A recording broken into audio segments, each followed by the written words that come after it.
Internet. Welcome back to the Comic Watchers Show. I'm your host, Matt. With me, as ever, is Mike. He's as much of a host as I am. I don't know why I always give myself top billing. That's kind of shitty. Welcome, Mike, to our show. You are equal host of. It's the second week of October, which means it is Halloween Hootenanny Part 2. We're digging into horror in comics this week. Before we do that, we do want to do a little newsy bit and a little commentary on our piece. It's that thing we were talking about earlier, Mike. I just kind of thought, the actions of some are fairly horrific. Yes. So we should just dive into this. But so earlier this week, it was announced on National Coming Out Day that John Kent, Superman, son of Kal-El, is bisexual, which is totally awesome. And the reactions were predictable, to say the least, from some quarters. Yeah. Here's part of the problem, and I think this is kind of amusing, is a lot of the news outlets were just eager to get clicks. And so they ran the story as Superman is now bisexual. And, of course, that's going to draw people's interest. And technically speaking, yes, John Kent is functioning as Superman on Earth right now while Clark is off in space doing War World stuff. Right. But obviously, they know what they're doing, the news media outlets. Now that, even, you know what? Superman's a fictional character. Even if he decided to have a throuple with Batman and Lois, I mean, I don't really feel like we should clutch our pearls about that because he's a fictional character and we don't own him. And yeah, I mean, it is what it would be. But yeah, Mike, people just like, human diapers like Dean Cain had their predictable reactions. Yeah. And I don't know what are your 2 cents, man? My 2 cents is, I mean, as if John was a real life dude, my lifelong mantra is I don't care who you bang. It's none of my business. I just simply don't care as long as you're not sitting here committing. Unless you're a rapist, then we definitely care. Well, yeah, that's a different story. That escalated quickly. Jesus. No. But no, it's the thing is, just like in real life, it's not hurting anybody. And the thing is, representation matters. Yes, absolutely. And the thing is imagine if you were, a young man, young lady, whoever, and you're having, problems, maybe you're trying to come out, or, maybe you're having, issues of who to come out to. Mm-hmm. This is awesome, because if this person can sit here and read a comic and go, well, you know what, if Superman can do this, well, you know what, I can do this. Or absolutely. If my favorite character, my favorite movie actress, whatever, if they can do this, then maybe I can do this. Yeah. And so that representation is completely badass. It's no different than going into a store and seeing dolls of color, or seeing dolls with wheelchairs, or whatever have you. That's representation. If you don't have a problem with that, why the heck, because it's a family show, why do you have a problem with this? It doesn't care. And first and foremost, it's a fictional character. Yeah. John doesn't exist. We don't own John. Yeah. So realistically, I mean, like you said, it was to be expected. Yeah, it's sad. And just wipe your nose and just go on. Yeah. Now, interestingly, there seemed to be more vitriol this time than there was a few months ago when Tim Drake was presented as bi, or at least questioning. Yeah. I don't want to be the arbiter on that one.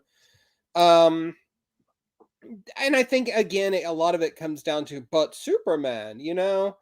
Which, whatever, get over it. But and the problem is, not being that guy. Yeah, and like you were saying, Mike, there's a lot of people that could use that affirmation in their lives and to help find the strength maybe they grow up in a household that's intolerant, or Right. or maybe they're not sure, Hell, I maybe they got kicked out of their house. yeah, maybe they did. Yeah. But having that representation absolutely matters. Sure it And the does. more of it there is out there, the better we are. I will definitely say this. I have to give DC and Tom Taylor, Yeah. who is LGBTQ himself, lots and lots of props for going through it and doing this and not being and being utterly fearless about it.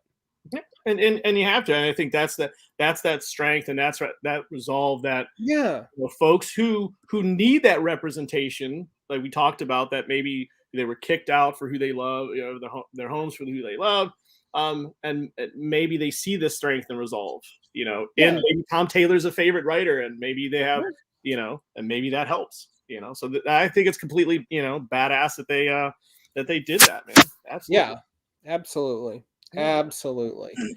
So, having said that, Mike, are there any other major news bits that are coming out in the pike that that you're just dying to get into? I know we didn't prep for this, but I'm just trying to think if there's any other major news stories this week, and nothing's just totally getting my attention. No, I mean, not really comics related, but I thought it was really cool that Jamie Lee Curtis dressed up as her mother. Janet Leigh. Yeah, Janet Leigh from Psycho, and yes, she had the the blue suit on and the blonde wig, the bloody. I always forget that those two are mother daughter. Yeah. I don't know why. I mean, it's not like it's a big secret or anything. Yeah. I just not something I often think about. Right. But man, Halloween Kills. It's what, this Friday? This Friday gets released. Yeah, so I'm gonna be. So let me just ask, because and this is by no means a shameless segue into our main topics. Right. You're kind of a big Michael Myers nerd. Mm-hmm. How are you feeling about this one? I'm looking at knowing what you know, yeah. The cast, the director, yeah. The previous Halloween movie. Right. I think you liked, right? Yeah, I loved it. Adored it. Okay, so how are you feeling coming into this one? Excited, maybe a little sad, because this is the quote unquote final. They're not supposed to be. If they do, I think you'll see more of like Season of the Witch type stuff. You maybe think? By name.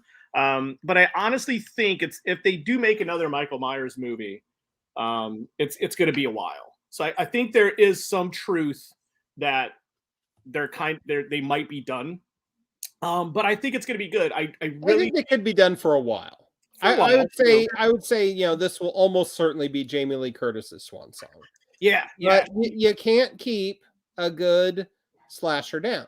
Right. You can, especially with the bloodline that you can kind of keep it going, with the Myers bloodline and stuff. So I think, like we talked about earlier, I think, and I don't know this to be fact or true, and it's just speculation, but I think Jamie Lee Curtis is going to die along with Michael, and I think it'll be maybe like an open ending.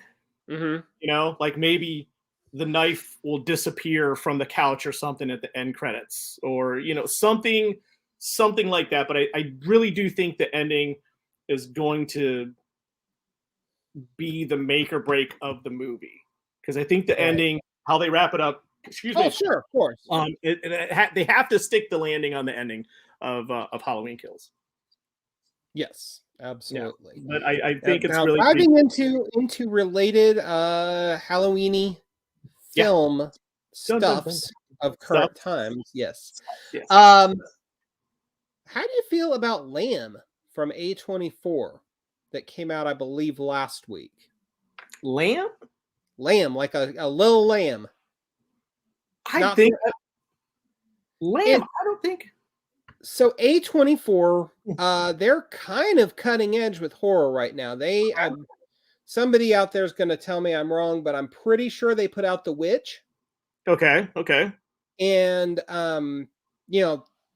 a classic horror, like instant classic.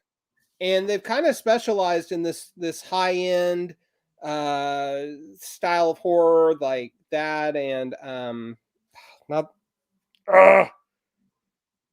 uh, low budget artsy sort of horror movies. Anyway, you should definitely check that out because there's some evil sheep happening, and possibly a sheep person, and yeah, the trailers are pretty creepy, dude. Yeah. Oh, yeah. A24 got you. Yeah, because they did like Midsummer and Lady Yeah, Bird. Midsommar. Yeah, Midsommar rather. Yeah. Gotcha. Yeah. There was also one. The trailer looks pretty good. Is what is it? Black Bike with Ethan. Oh, Black Box, Black something Box. like that. Yeah. That I looks know really exactly cool. what you're talking about. Oh, and A24 also. This is not horror related, but they also put out uh, the Green Knight earlier this year. Oh, okay, that's them. Yeah, they don't just do horror. And then the Tragedy of Macbeth with Denzel from one of the Coen brothers. Ooh, okay. Is coming out later this year, and that's got Oscar bait written all over it. So yeah, there are definitely oh, they did The Lighthouse. Yeah. Yeah. Lots and lots of good stuff. So yeah, A24 is kind of one of those if Hereditary, that was the one I was trying to think of. Did you see that one? Holy crap, that's an effed up movie. Really? Dude, you need to, yeah, after we're done, you need to just go watch Hereditary. If you have not seen Hereditary, oh my god. Oh my god, it's jacked up. Oh my. Okay, yeah, I'm gonna have to check. Yeah. So anyway, recent horror selections from Mike and Matt. But hey, we're here to talk about horror comics. Yes, sir. So, Mike, you are the horror expert. So I'm going to ask you, when you think about horror in comics and all the myriad genres and all the creators that have touched it, and what if you had to boil it down, like one horror comic that you handed a horror movie nerd and they've never read a comic before, what do you hand them? I'm gonna put you on the spot. I knew you were gonna say it. And I gotta go with Alan Moore's Swamp Thing. You read my mind. Because and the thing is, we were talking about this, especially like those first probably 10 issues or so. Right. Yeah. I mean, that's like OG type stuff, you know? Yeah. Yeah. I mean, on top of being some of the finest comics ever written, it's probably the best horror. Yeah. In comics. Yeah. And I thought about that. That's what I did at my lunch today. I thought about, I was like, because like he's gonna put me on the spot with one of those damn questions. So yeah, I would have to say Alan Moore's Swamp Thing, just because I mean, it takes that takes that classic character, that iconic character, and it just pushes that envelope that much more to what we already were accustomed to at that point. Mm-hmm. And I think he just does. He almost reinvents itself in a sense. You know, it's like you could tell the story of Dracula so many times. You know, and it's been told so many times. Sure, but you have to put your own seasoning to the story, you know, and that's what Alan Moore does. Absolutely. Well, and I mean, to that run in particular, I mean, Swamp Thing was already legendary, right? Sure. Lynn Wein, Bernie Wrightson. Yeah. I mean, just some of the most awesome comics you could ever imagine. Beautiful art, like breathtakingly gorgeous art from Wrightson. There's just never been a horror artist in comics like Wrightson, you know? And they were able to take that foundation, which was rock solid. Right. You know? Mm-hmm. And in one issue, the anatomy lesson. Yeah, the anatomy lesson. Oh man, if you have, and just turn it on its head in such a magnificent and brilliant yet simple way. I mean, it's body horror. I mean, that's a perfect example of body horror at that time. That's plain and simple, you know. And it's one of those things. It's psychological too, right? But you know that the horror of Swamp Thing finding, and I mean, sorry, 38-year-old spoiler here, but the horror of Swamp Thing finding out he's not who he is, and the way that he finds out, Right. Oh, I'm sorry. You and don't just share the that same the DNA with your breaking of family. his brain and his reality, like, is just expertly done by Moore and Toddleben. Yeah. And or was it Bissett in that issue? I think it was Tuttle. Yeah, I think you're right. Yeah. Yeah, it's Toddleben. Yeah. And it's just brilliant. I mean, there is no two ways about it. The Swamp Thing, Alan Moore's Swamp Thing run is the quintessential horror in comics. Yep. And I'll go even a step further, take it out of the horror genre and say it's almost recommended reading just in comics in general. Oh yeah, no, absolutely. Like, it's don't the have to type talk of thing. It is absolutely the type of thing. If somebody's never read a comic before, you put Right. that first trade of Alan Moore's Swamp Thing in Yep. their hand and say, "You read this." And then you wait. You put your feet on the table. You kind of do You this just kind of kick back, and they say, "No, no, no, no." What is And this? yep, Yeah. and yes, brains break. Absolutely. Absolutely. And Absolutely. then you give them Doom Patrol by Morrison. Yeah. But that's a separate. Woo. That's a separate. You know, I'm not wrong. That's a totally separate conversation. But you know, it's astounding to me that, you know, late 70s, early 80s, you know, Wrightson and Lynn Wein, they'd moved on from the character, and the creators involved, they were making fine stories, nothing wrong with them, but they were just not, you know, horror just as a genre wasn't as hot in comics as it had been 10 years ago after the shackles had been taken off of the comics code that allowed for Right. horror comics to have their big boom there in the early 70s. So, you know, it just wasn't catching on like it would and was, and or like it had been 10 years prior. Plus, I mean, it's just how do you come out of Wine and Wrightson's shadow? You know, Yeah. the creators involved, I mean, God bless Marty Pasco and whoever the artist was, forgive me for not knowing, but they had an impossible task. Well, Like, no, you look at it. well, it's like if somebody it's like being asked to direct Godfather Part 2, you know, and you didn't do Godfather Part 1, and but also you have to write the script and star in it. Right. Yeah. No pressure. You know? None whatsoever.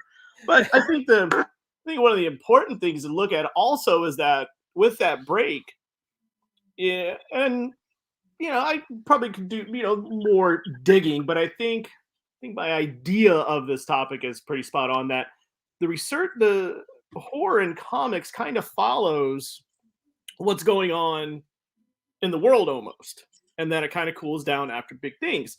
So like when you take like all the early stuff, you know, pre, you know, World War II and stuff, it was fine, and then that happened, and then, you know, we had the Captain America, you know, all the, you know, superheroes came in, and there really wasn't horror until the 70s. You know, then we saw the EC. Well, I mean, yeah, you got EC. You gotta, you know, must not discount EC. No, you can't. I mean, that's OG stuff. I mean, we got Tales from the Creep Show. I mean, stuff. I mean, just tons of great stuff. By the way, I think Volume 1 of the EC stuff is on Comixology right now. Oh, nice. Yeah. And so then, and yeah, I mean, you have horror has its moment, right? Sure. And of course, then right. The comics code is put into effect. Horror is killed. EC is killed. Right. Not for nothing, DC Comics, aka National at the time, was the driving force behind the comics code, which shut down their main competitor, EC. But yeah. DC has a history of either shutting down their competitors or just buying them. No. But yeah, I mean, horror for obvious reasons just takes a powder for almost 2 decades, because you can't have werewolves, you can't have vampires, you can't have ghouls. I know it's heartbreaking, but yeah, I mean, all of a sudden the code changes, the shackles are off, and bang, you have this ginormous explosion in the 70s, and you get some cool stuff, you know, Morbius, right? Yep. You get Werewolf by Night, I believe, is in that one. Werewolf by Night, Ghost Rider. Yeah. You get Man Wolf and Man Wolf's own comic for a while on Creatures on the Loose, which I have Howard that the entire Duck. run, and it is stupid fun. Just stupid fun. I really, if there's a trade out there of that original Creatures on the Loose run of Man Wolf, totally get it, folks, because it's ridiculously fun. Right. It's a werewolf in space. Okay, like how do you go? You can't go wrong with that. See.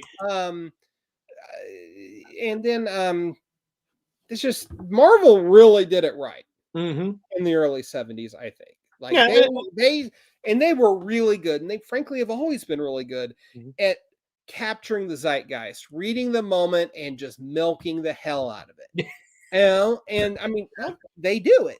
And then fortunately, you know, DC, they're still your dad's comics, and they right around that same time, you've got Swamp Thing coming out, you got House of Mystery, House of Secrets, all that type of stuff, and it's got its own DC flair. You know, it feels less raw, less energetic. It's more atmospheric, I guess, for lack of a better term. Sure, we'll go than the Marvel stuff, which is, as with all things Marvel, is Marvel house style spliced with whatever genre. That's fair. Yeah, it's kind of like Marvel's always been good, I think, especially with their horror stuff, is kind of catching the moment. You know, kind of seeing what the flow is, and really, you know, case in point, look at all the the Overload symbiote stuff that we've been getting, you know. But you know, that's just been Marvel's thing. You know, they find their niche. Excuse me. And it's almost like, oh, you've ordered the house salad? Well, here's 15 house salads, like the first one. With mild variations each. This one does not have shredded cabbage. Yeah, exactly. This one does. This one has cherry tomatoes. Yes, absolutely. Yeah. This one has sliced Roma tomatoes. Yeah. But yeah, I mean, that's definitely Marvel's thing is throw shit at the wall and see what sticks. And to their credit, that not playing it safe, you know, gave us the FF, gave us Spider-Man, gave us the Avengers, and so on and so forth. And sometimes you do get these weird little oddities that didn't work out. I mean, go back and reread those original Lee Kirby issues of the Hulk, all 6 of them. And there's a definite Jekyll and Hyde vibe happening. For sure, absolutely. Kirby was going for. And what is that if not trying to splice a horror genre with superheroes, with the nuclear age / fear of atomic bomb, etc., and bang, you have the Hulk. Right. Well, it goes along with, you know, taking that classic story, Jekyll and Hyde, Dracula, anything dealing with werewolves, you know, what have you. And anyone could tell a story, but not everyone has that right recipe. Yeah. And I think that's, you know, that early Hulk was kind of, you know, exactly, let's throw it up like, yeah, and it didn't catch on. That's why it was canceled. You also look at like early Namor. I mean, they were brutal. I mean, they were just gory beasts, you know. I mean, yeah, they're just a-holes. And it kind of flatlined a little bit, you know, and to what we got now. But yeah, Marvel, I think always I think Marvel, as far as, you know, big 2 type stuff, I think they've always had that better run, the better luck with telling quote unquote horror. Right. Yeah. And I mean, it's not that DC doesn't have its own legacy to stand on, right? Sure, absolutely. But it's, to me, they don't hit their stride with horror until you get to Alan Moore Swamp Thing. Okay. Because here's the thing. If you really want to get deep with the lineage on this, Vertigo traces right back to Alan Moore Swamp Thing. Okay, so that's what I was getting ready to bring. Okay, so you read my mind. There's no Vertigo if you don't have the precedent of the Alan Moore Swamp Thing, because that book's success, if you look at DC's publishing in the 80s, you start seeing a lot more no comics code, for adult only, Right. quote unquote R-rated, or at least hard PG-13 skewing comics aimed at adult readers. You know, that hits Hellblazer hits stands in 88. 87. Sandman launches in 89. Doom, all the Doom Patrol by Morrison, Animal Man by Morrison, like all of these books that would eventually form the nucleus of Vertigo, they don't happen without Alan Moore's Swamp Thing. Nope. And I mean, so there's like, you can say, yeah, okay, maybe Marvel's had more scattershot success, or they've got Morbius, they've got the Living Mummy and the Space Werewolf, but then that's all that hybridized with superhero type stuff. Like, Morbius wasn't even a real vampire, he was a science vampire, we all know this. And vampires can science. Listen, not for nothing though, Marvel did do a hell of a run with Tomb of Dracula, which we haven't even gotten to yet. Very good. Don't want to sell them short in that regard. No. Because that gave us Blade. True. They've never known what to do with Blade, but they gave us Blade. Yeah. So what do you feel has aged better? DC horror? Marvel horror? I mean, using the examples that we've used, there's no getting around it. It's DC horror. Yes, that is the correct answer. Yeah. Of course. That is the correct answer. Like we said, you can, 38 years later, you can hand a noob the first trade of Alan Moore's Swamp Thing, and it holds up. Yeah. Hand a noob that collection of The Living Mummy, and it's goofy. It's of its time. Yeah. We love it because we love comics. Right. But it's not something I'm going to hand someone that's not familiar with it. Right. Yeah. It, as per usual, it took DC a little time to catch up. But when it comes to horror at DC, that didn't take them long to really, really, really lap Marvel. It's like, it's classic, the rabbit in the hare. Yeah. Yeah. Rabbit in the hare. And not for nothing, but by the time you get to Alan Moore writing Swamp Thing, Marvel's not, like we said, it's 10 years after the horror boom. Marvel's just not doing anything with horror at this point, really. Jim Shooter's in charge. He's reinvigorating the superhero books.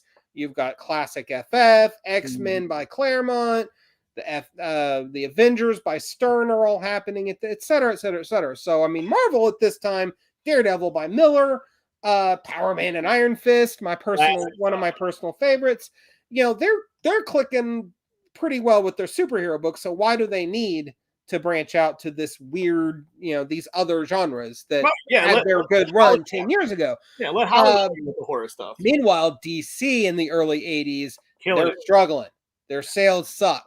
They even with Karen Berger Jeanette Kahn running things, they're still struggling to catch up sales-wise to Marvel. And so, we're back in the kitchen throwing shit at walls, seeing what sticks. Bang, we've got Swamp Thing by Moore.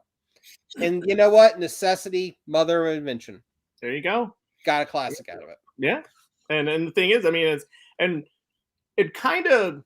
it's sad that early era of DC horror doesn't get talked about enough. It's largely forgotten, except for hardcore back issue nerds for the Silver and Bronze Age, right? Yeah. And the thing, that's totally fine, but it's just not part of the conversation today. And it's really sad because there is like really great titles, and and like you even hit on earlier, we talked about the Swamp Thing was the birth of Vertigo. I mean, without Swamp Thing, and then how many other writers and creators got into comics because of Vertigo?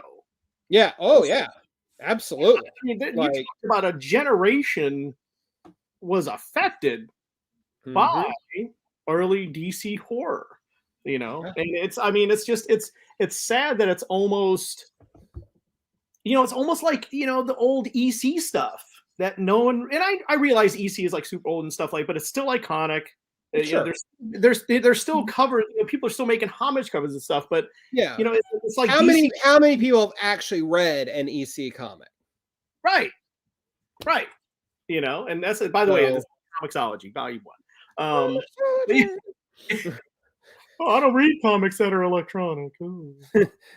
We promise we're not being paid by Comixology at all. Like we wish. Like we'll gladly take those dollars if they want to throw them our way. Call me. Call me. But no, you're absolutely right. Like people know about these things, but they haven't. There's fewer and fewer fans that have read them. Yeah, and I mean, you know, but it's it's the type of stuff that's generational stuff that has to get passed down. Man. Yeah, most definitely. And I mean, so you know, you're talking about Vertigo and the success there of adult themed comics that are running without the comics code. Yeah, a lot of it is horror. A lot of it is fantasy, a little bit of sci-fi, but I mean, really, those early core Vertigo books revolve around both horror and high fantasy. Right.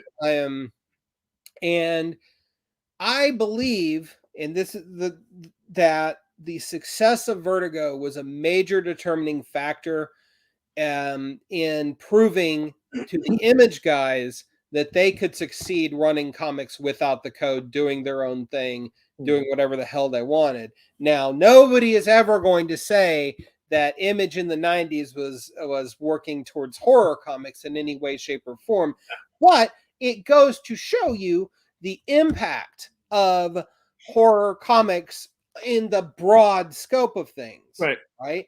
And then eventually, you know, once Image morphs closer into what you see today, after the turn of the century, oh look, here's this little comic called Walking Dead, and hello, kind of the new benchmark for horror standard in comics. It's easily. I mean, that's you cannot talk about modern horror comics without starting with Walking Dead.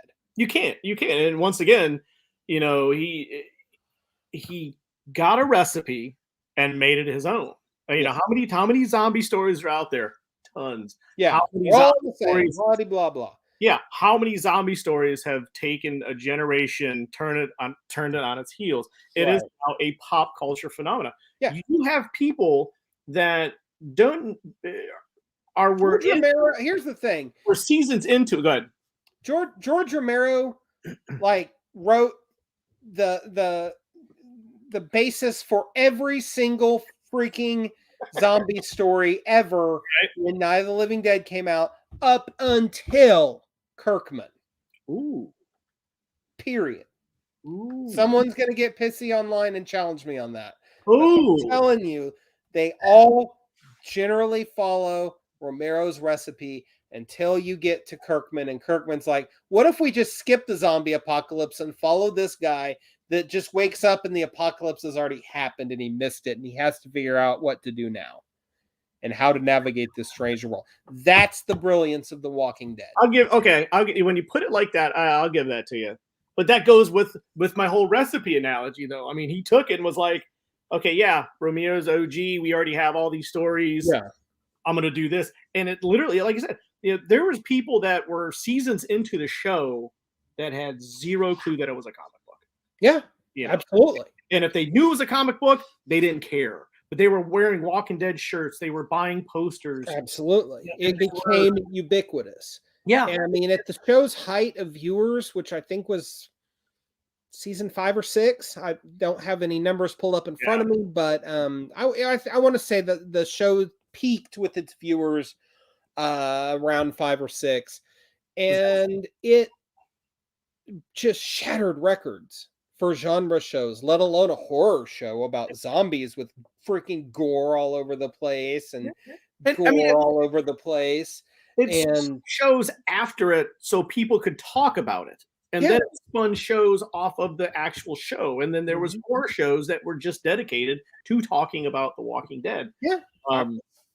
And I mean, yes, the show's reputation's taken a pretty major hit in the last 3-4 seasons.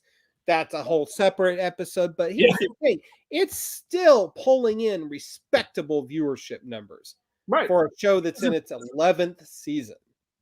Because everything from the characters from the books to the show, you can sink your teeth into.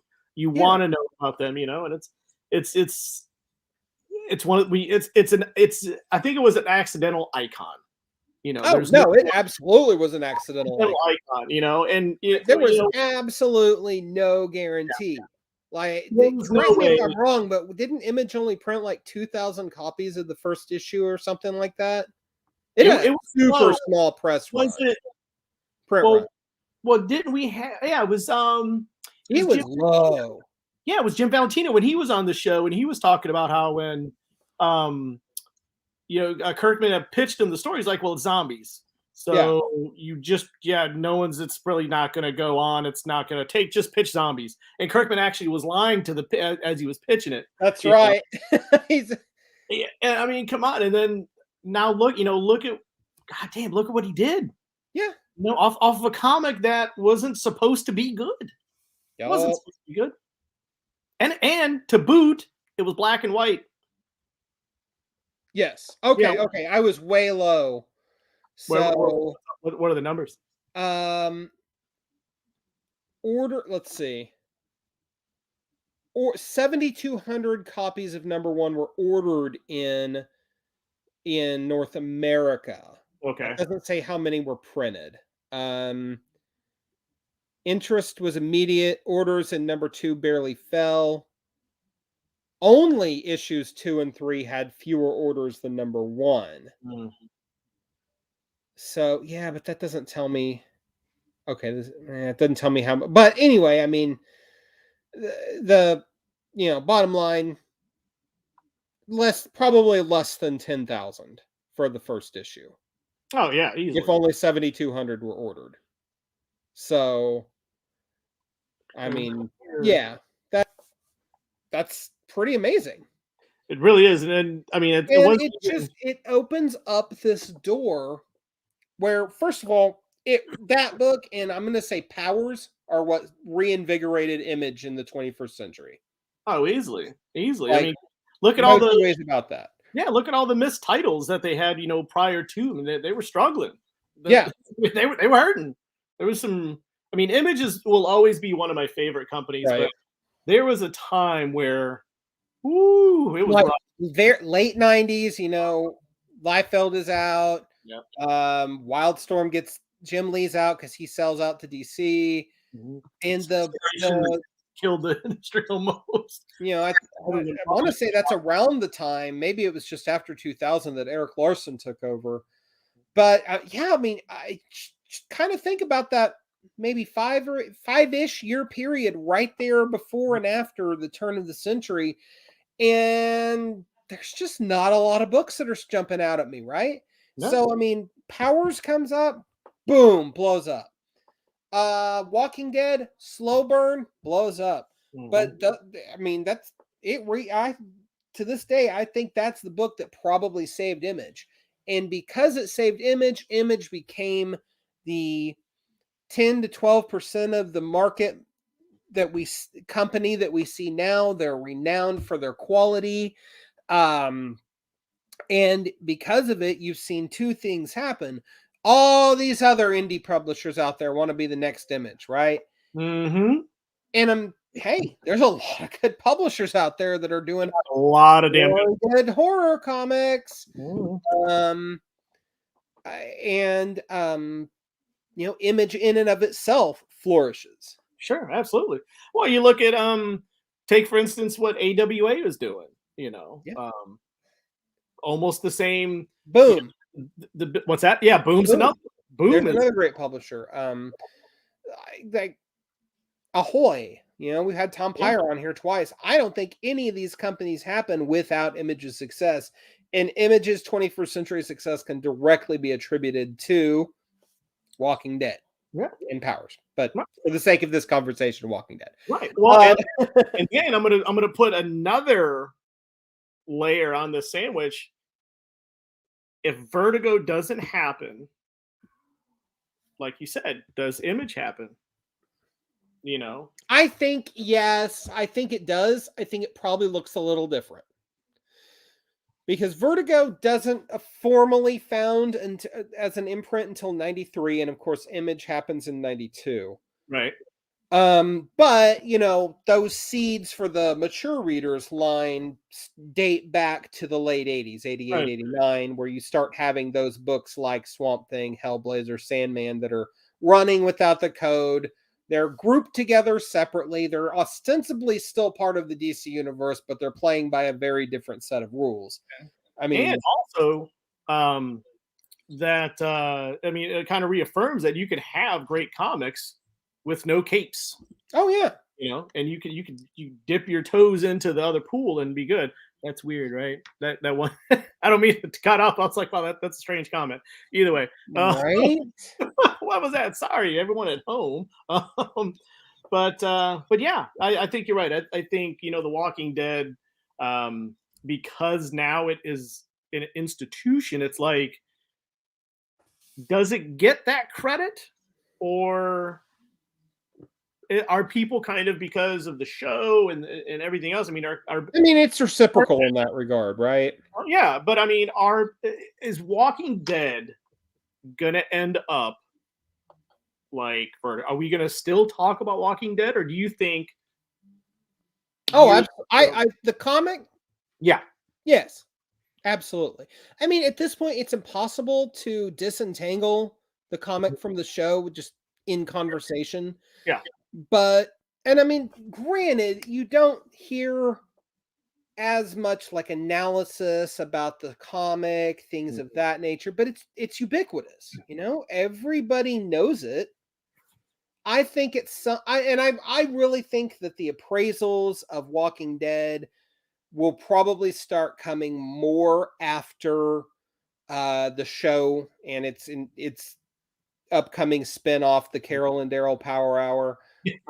All, and we, you know, if those 3 movies ever happen that they keep promising / threatening ever actually happen, you know, at some point, yes, we're gonna start seeing these appraisals. I mean, look, Robert Kirkman, maybe he has a career, probably has some level of career without Walking Dead, but he's not yeah, Robert freaking Kirkman.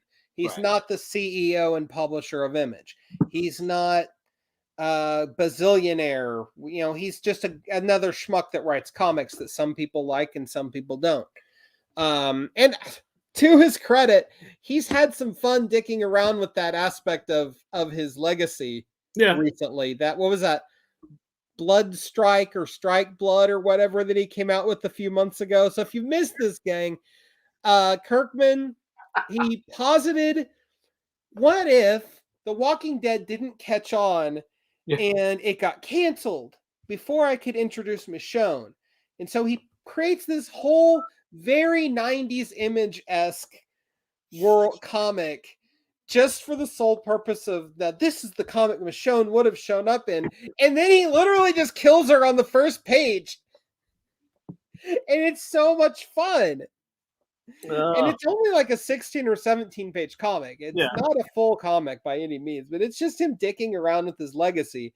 And then he also did the Rick Grimes 2000 story in what is that Image preview book that comes out? You know what I'm talking about, Mike. Yeah. Where Rick Grimes wakes up and instead of zombies, it's an alien invasion and aliens have taken over. And now Rick Grimes has a laser gun. He's taking the piss out of himself is what he's doing. And I just love his good humor about that. Yeah. It's great. You know, I mean, he wrote Marvel Zombies. Classic. Before he was, classic. At least the first 2. I haven't read the other 3 volumes. They weren't written by Kirkman, but I mean, Fred Van Lint did at least 2 of them, so they got to be good.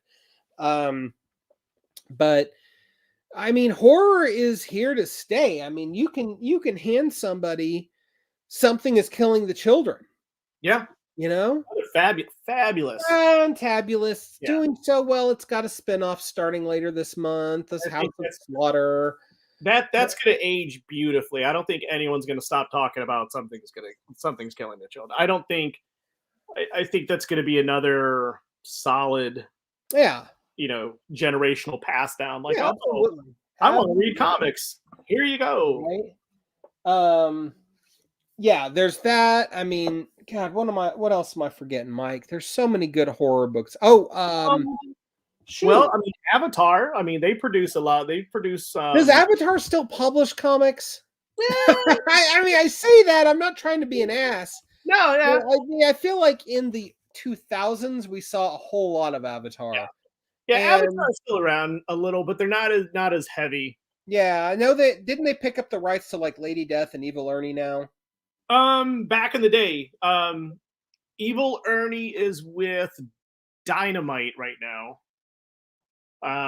Because they bought out Chaos, or did they buy him out, or they merged? They might I think they bought Chaos because Chaos went defunct after a did. certain point. Well, Hughes and Polito could only take it so far, and I think that's what kind of happened. Well, and I mean, Hughes got sick there. Fairness, I mean, let's give Chaos their due. They're Sure. absolutely a product of the time, right? Oh, absolutely. Bad Girl Comics, Yeah. and Evil Ernie, and excess in a more gory, imagey way, right? Yeah. Nothing wrong with it. Totally of its time. Was it gonna was it gonna go forever? No. But there's a place for these characters. There's always going to be fans, right? Yeah, There's and I think nothing that's wrong with that. And so I'm happy that their little part of the horror comics legacy has been picked up and is still being carried. I was at the LCS just a couple weeks ago, saw a new Lady Death comic being printed, and I was like, that is 90s-tastic, sir. Yeah. They're doing orders right now for the Lady Death omnibus. It's not like going to be all of the Chaos stuff? No. I presume, or this one is. Oh, excuse me. I think this one is the Coffin stuff, the more recent Brian Polito stuff from Coffin Comics. Oh, excuse me again. Well, so that one's they're still coming out. Dynamite still owns Evil Ernie, but I think the last book that they did was Justin Jordan's God Eater. Was it? I like Justin Jordan. He's a friend of the show. He is. Big fan of the show. Loves us.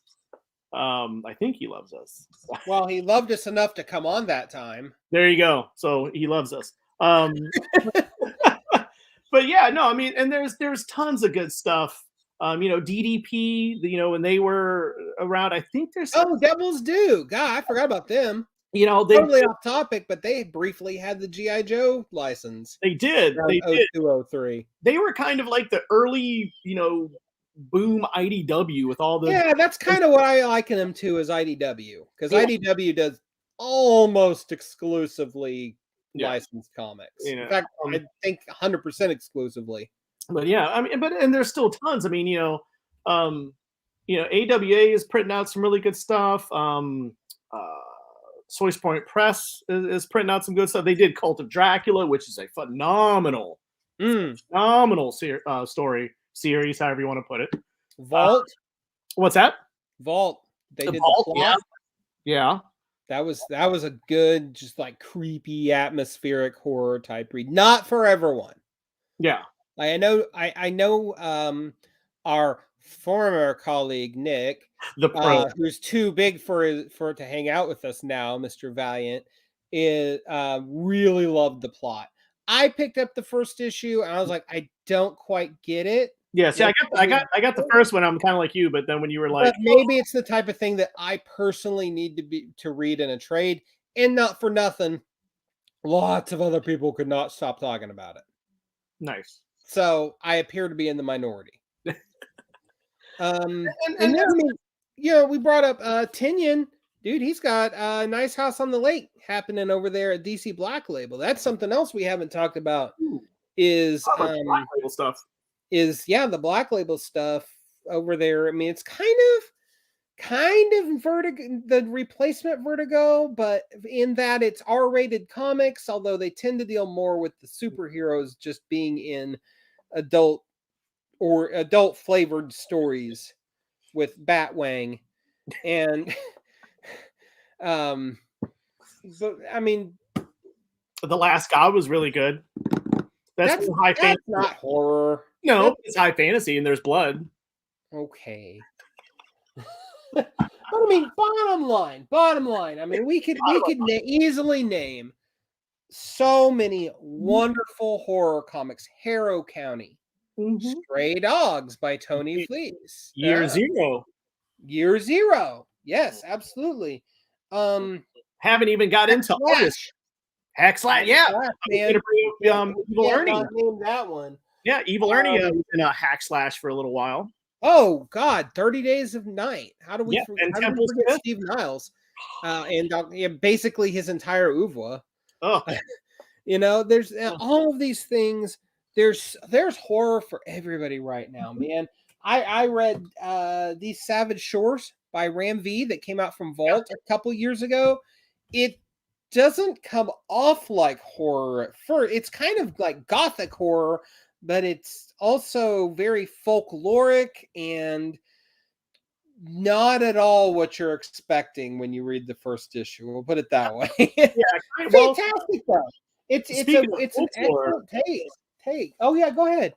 No, I was saying, speaking of folklore, a friend, friend of the show, Michael Conrad, Noah Bailey's latest book, Double Walker, is Scottish horror folklore, which I mean, it's complete just another mind trip. I mean, it's just like Tremor-Dose. And Tremor-Dose was pretty trippy. I was really sad that I was not able to make that interview. But yeah, I mean, Double Walker is another, if you're into Scottish folklore. And I literally read it twice in like one sitting, because when I read it, I'm like, what the hell are we doing here? Like, okay, read it again and kind of, picking stuff out. But yeah, I mean, we haven't even touched on like Joe Hill. We didn't touch on that. Hellboy. Yeah, Mignola. Hellboy, Mike Mignola's career is like a whole cottage industry unto itself. I mean, are we various Hellboy spin-offs and/or related properties? We got to do a part 2 to the show. We might. But I mean, the end of the day, though, all of these things, they're part of that we love now. They're part of this rich history of horror and comics that, I mean, stretches back really before EC. Late Golden Age. You've definitely got the Captain America's Weird Tales, because superheroes weren't selling anymore, and so we've got to put a green monster leaping out of a trunk at a girl and stuff, and no cap to be seen. Things like that. They're part of a rich history of not just comics but storytelling in general, and they've got their roots in history and folklore. And I mean, there is just so much out there that anybody that could love comics are going to love. And I'm gonna just reach right up here and pull up Batman Vampire by Doug Minch and Kelly Jones.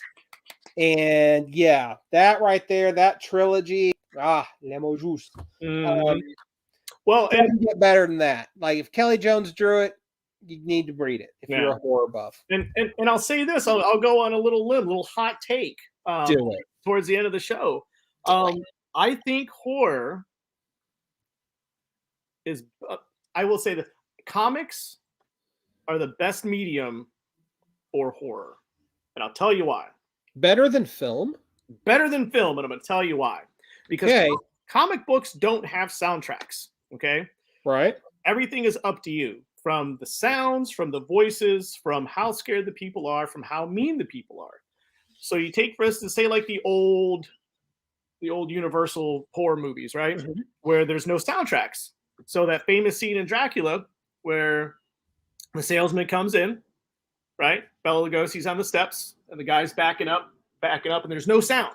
It's just empty air, right? And the guy's backing up, and there's Bela on the steps, and he turns around and he sees Bela Lugosi, and he strikes. But Bela Lugosi doesn't move, and he just has this just evil Dracula, this menacing stare to him. That's frightening shit.